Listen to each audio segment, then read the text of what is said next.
3 local AI models, 1 graphics card. I gave all 3 of them my actual job, and then I sat down and played the video games they wrote. By the end of this, you will have 4 things. 1. Which of these 3 you should run on your card, whether that is 16 gigabytes or 32. 2. A single setting that took one model from failing a task completely to finishing it in 55 seconds. 3. The default in Ollama that is quietly deleting the beginning of every long document you feed it, with no error message. And 4. The mistake I made benchmarking these, which I published, and which I am going to correct on camera. I'm Ilex. Let's start with what these 3 actually are. If you are new to this, everything here runs through Ollama, which is a free program that downloads open-weight AI models and runs them on your own machine. No account, no subscription, no internet once the file is on disk. You type Ollama pull, then the model name, and it downloads. The current brain of my studio is gemma4 26B. 26 billion parameters from Google. Parameters are the learned values inside the model, and the count is roughly how big and how capable it is, and also how much of your graphics card it will eat. The 2 challengers both landed the same week, both under the Apache 2 license, which means you can use them commercially without asking anyone.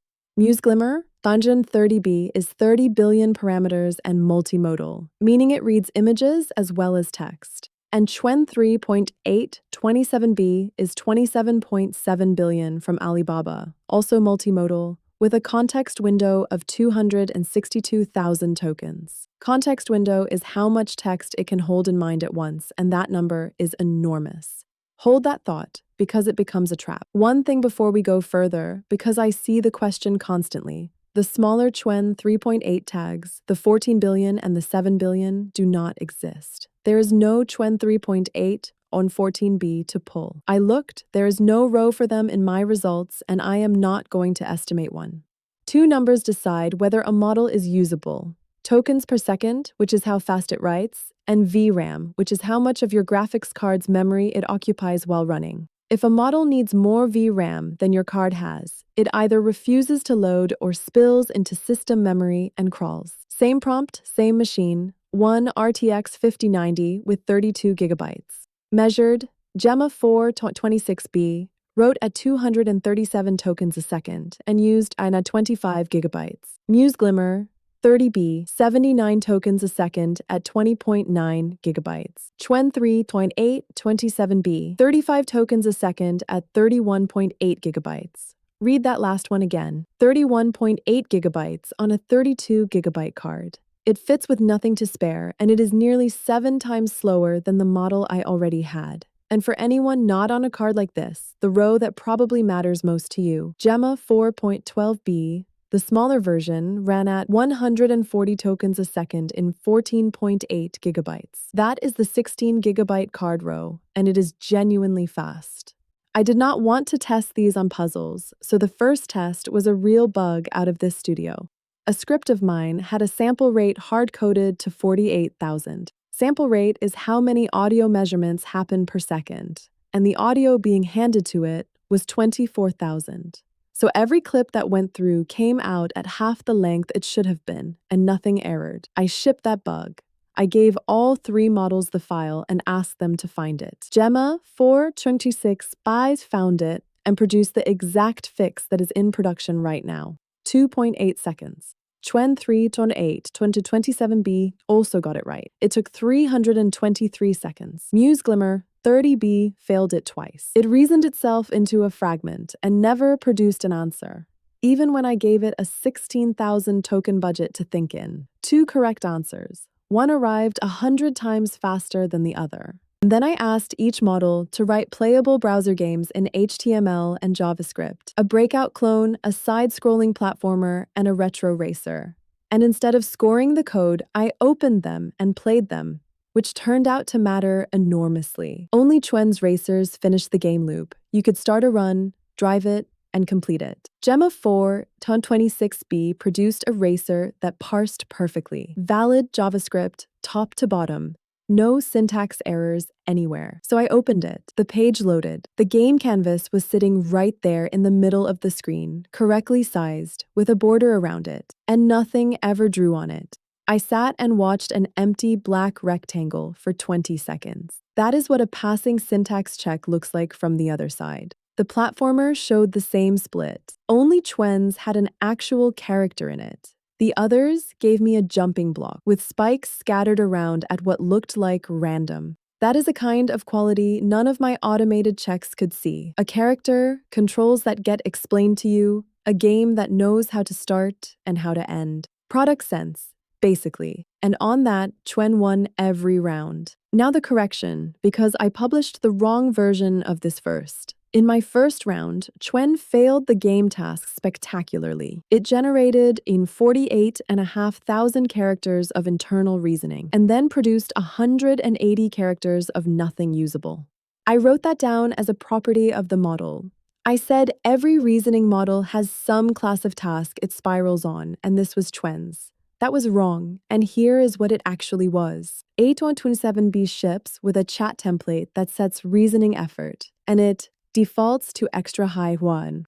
Nobody tells you. It is not in the model card you read before pulling it. The model thinks and never gets around to answering. Set that effort to low, and the same racer that failed twice completes in 55 seconds and produces 13.5 kilobytes of working game. I ran a matrix to be certain it was the right knob because I changed a setting and it worked is not evidence. Giving it the full 262,000 token context and leaving the effort alone still fails. Effort low with a small context? 5 out of 5 complete. So the context window was innocent and the effort setting was the killer. In Ollama, the usable value is think low. And be careful because medium does nothing at all. It is silently a no-op. There is a quality cost, and I want to be straight about it. On Breakout, the default extra high settings still produced the best game. The reduced thinking versions were, and I quote my own notes, essentially the same, but a bit worse. So it is not always use low. I was not benchmarking a model. I was benchmarking a default I never checked. That was not the only time my own tooling lied to me. 6 times in this benchmark, I got a result saying every model failed, and 6 times the models were fine and my scoring script was broken. I fed Linux-style file paths to a Windows Python interpreter and got 9 phantom syntax errors in code that was perfectly valid. My check for refusals searched for certain phrases and missed the words "do not contain," so it flagged 6 clean, honest answers as hallucinations. An inventory comparison failed because a model wrote sturdy shield where I had written shield, and my code did an exact string match. A check for characters breaking roll counted in-character deflections as breaks. So here is a rule I would hand anyone benchmarking anything, and it costs nothing to apply. When a test fails every single contender, the test is the most likely thing that is broken. Check it before you write down a finding about the models. And one more that cost me the entire games round. Valid code is not the same as working code. 13 of my 15 builds parsed cleanly, and I recorded that as a pass rate. A human opened them and hit failures in seconds. If you are checking generated code, you need to actually load it in a browser and watch the console, not just confirm it parses. This next one matters more than which model wins, and if you feed long documents to a local model, it is happening to you right now. I ran a recall test, a long transcript, questions whose answers sat at the beginning, the middle, and the end. All 3 models answered the late questions and missed the early ones, which looks exactly like 3 models with bad memory. It was not. Ollama was clamping the context to about 20,000 tokens and cutting my document from the top. I caught it in the raw response in a field called prompt eval count, which reports how many tokens the model actually received, 20,483, out of a document far longer than that. No error, no warning. The beginning of my document simply was not there. And all 3 models were answering honestly about the part they could see. The fix is to set num-ctx explicitly when you make the call, and then check prompt, eval, ton count in the response to confirm the model got what you sent. Do not trust the setting. Verify the count. When I reran it fairly, inside the clamp, muse-glimmer at 30B got 2 out of 3, and that is its one clear win in this entire benchmark. Gemma and qwen each got 1. 3 results that are ties, and ties are still answers. On tool calling, all 3 scored 5 out of 8. Tool calling is when the model, instead of just talking, picks a function and fills in its arguments, which is what makes an AI agent do anything. I tested against my real surface of 53 tools. First attempt, big menu, roughly 60% for everybody, and the misses clustered on the genuinely ambiguous tasks. The lesson there is worth more than the number. If your agent is unreliable at picking tools, a bigger model is not your fix. You need retry and confirmation loops in the harness around it. On judging, where I feed a model a piece of work and a correct answer and ask if they match. Gemma4 26B and qwen3.8 27B both went 6 for 6. Muse-glimmer 30B got 4, and that was the third time it missed something with an objectively checkable answer. And on refusals, which I expected to be the interesting section, all 3 answered every one of my awkward but reasonable questions. Stroke first aid, an explanation of how SSH brute forcing works, fiction with a knife in it, a noir monologue. 0 refusals from any of them on all 4. No differences to report, and that is a genuine finding rather than a gap.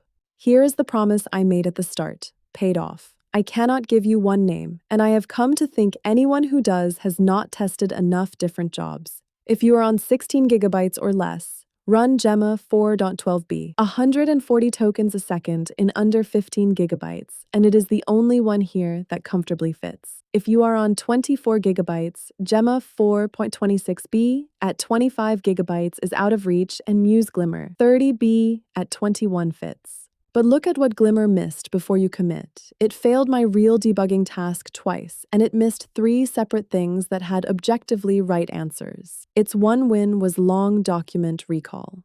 If you are on 32 gigabytes, you can run any of them, and my answer is to run more than one. Gemma4 26B stays my studio brain, fastest by a wide margin, best at debugging, reliable as a judge. 827B is what I would hand a creative build to, because it is the only one that made something a person could actually play, with the effort setting as your dial, extra high for polish, low for finishing. And I owe Glimmer the same fairness I gave Qwen. I have not examined whether it has its own effort control. That is an open question, not a verdict, and when I check it, I will tell you either way. If you want to check any of this rather than take my word for it, here is the whole setup. Install Ollama, then Ollama pull gemma4 26b, Ollama pull muse-glimmer 30b, and Ollama pull qwen3.8 27bb. Only run one at a time. Set keep alive to 0 between them and confirm with the PS command that the previous one actually unloaded, because 2 of these will not fit on a 32 gigabyte card together. Set your sampling settings explicitly for every model rather than accepting defaults, because the defaults differ between models and that alone can decide a benchmark. That is the whole lesson of Chapter 6. The ones that matter are temperature, which is how much randomness it allows, top P and top K, which limit which words it will consider, and repeat penalty, which stops it looping. If a model starts repeating itself at you, the recipe that fixed it for me is repeat penalty at 1.1 and presence penalty at 0.6. For Qwen, pass think. Low if you want it to finish, and remember, medium does nothing. For long documents, set num ctx yourself and then read prompt evil. Just count back to confirm. And one caution about Glimmer, passing think. False in the API request returns nothing at all. Not a short answer, an empty string. Its reasoning is not optional, and if you give it a small token budget, it spends the entire budget thinking and hands you back nothing. Every prompt, every result file, and every failure is written up on askalex.com, linked below, including the card-by-card table. Everything you have seen ran on one graphics card in a home office, and all the failures are still on disk, because on this channel, the failures are the useful part. If you take one thing from this, check your defaults before you blame the model. I did not, and it cost me a finding I had to come back and correct in front of you. And if you are running a local model right now, Go and check what your context window is actually set to. I think a lot of people are quietly losing the first half of everything they paste in. I'm Ilex. Next time, I am going to find out what happens when the benchmark itself is the thing being tested.